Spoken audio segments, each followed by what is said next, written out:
Welcome to another video showing some aspects of the PiPicoFX. I've made a lot of changes recently. Some are dedicated to special effects like compressor and reverbs, and there's also a little user interface addition. I added clipping LEDs for the input and for the output stage, and worked also on the software and how the software deals with clipping or exceeding levels.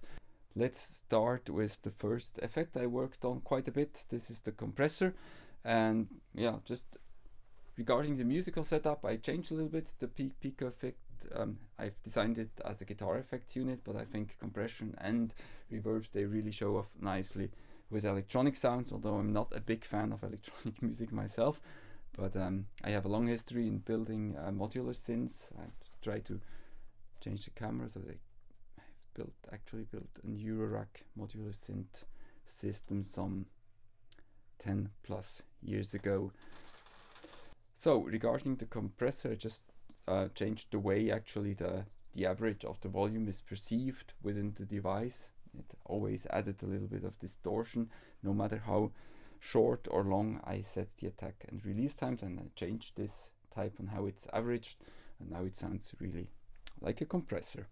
So let's start with the sounds without compression. That means without compression is always when the threshold is at the maximum, so it doesn't interact with the volume.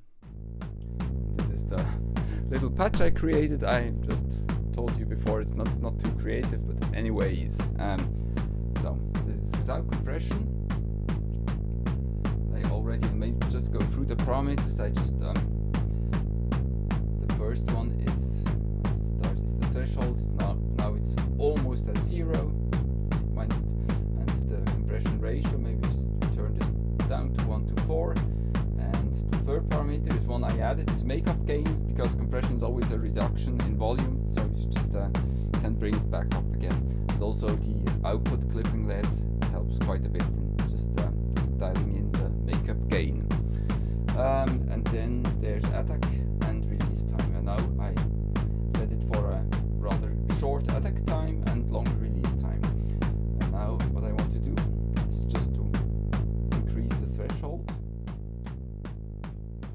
You just hear that the bass is really cut through the drum or the percussion part.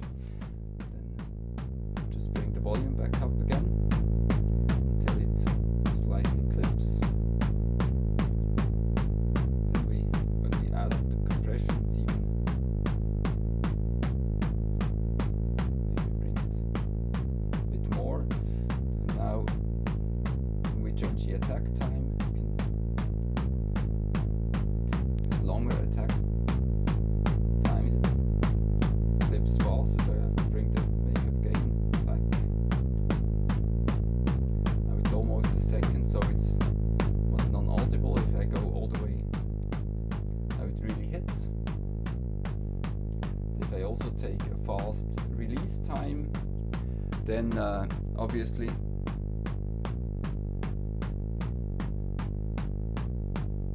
it's almost like a limiter. Get back even more. Now it's really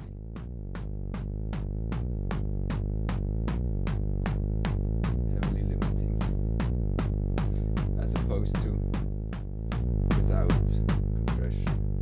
Change. Let's go to the reverb.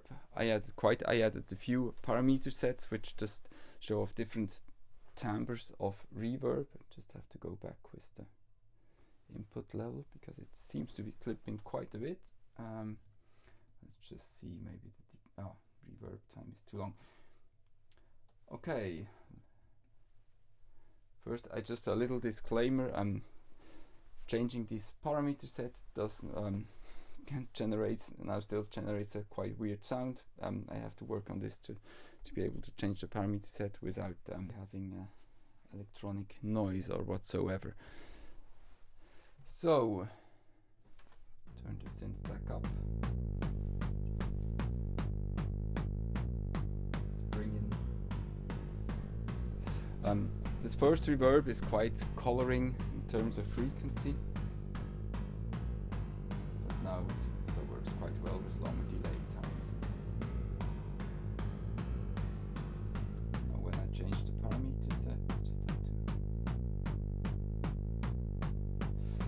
it after, I didn't know how to give names, so I just named them after planets. So the next one besides Solid is Saturn. Sounds like this.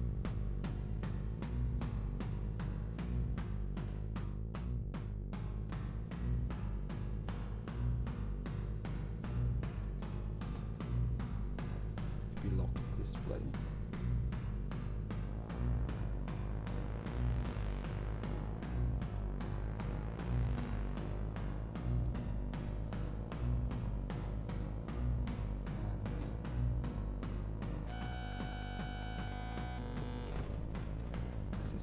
Switching noise.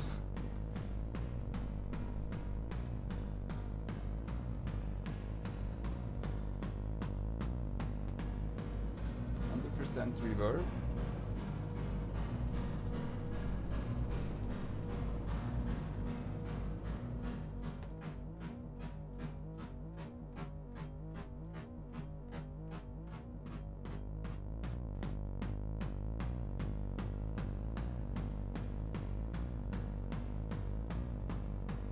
And then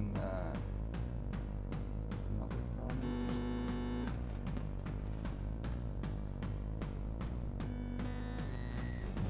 This one.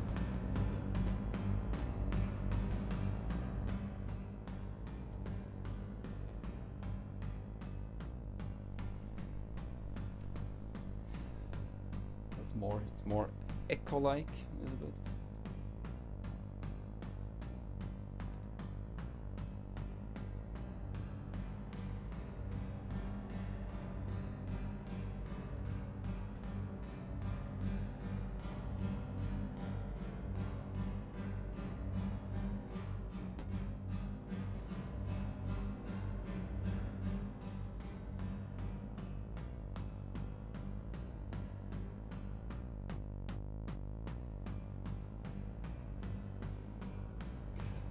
First reverb I worked on it all just gives a little phasing colored sound. I think it's just because there are many delays in parallel. It also added two other reverbs. These are now our different programs, so let's try to switch them again. It's called this is an all pass ring reverb, which should contain only non coloring elements.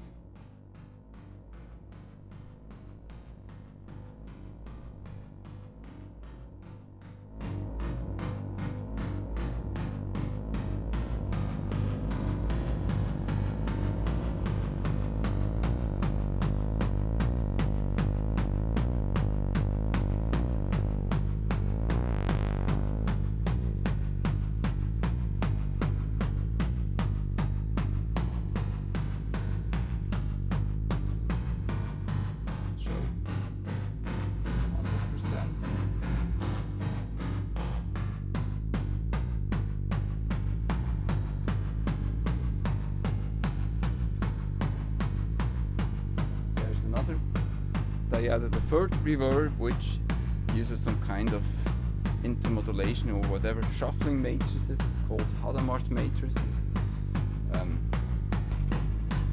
The third one.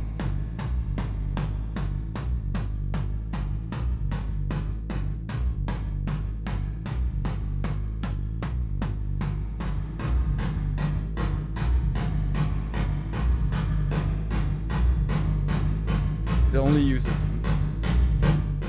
back again. This only uses one echo, so that's why you still hear a slight repeat. Of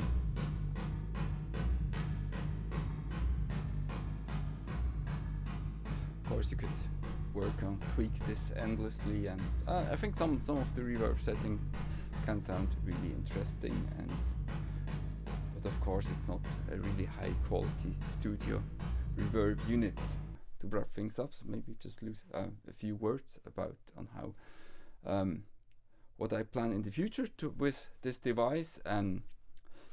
Actually, there's going to be quite an extended version of it, which also includes stump switches, which includes symmetric outputs, symmetric microphone input, so that it can be used for any kind of kind of instruments. So I'm working on this quite a bit. It requires some electronic extension boards to interface with dump switches, because I'm really at the end of the pin numbers of the Raspberry Pi Pico. And yeah, I keep you updated every once in a while about what's going on, and if there are questions, always put them in the description of the video. I try to answer as soon as possible, and yeah, be sure to check out the GitHub account where really all the codes and schematics and else is placed.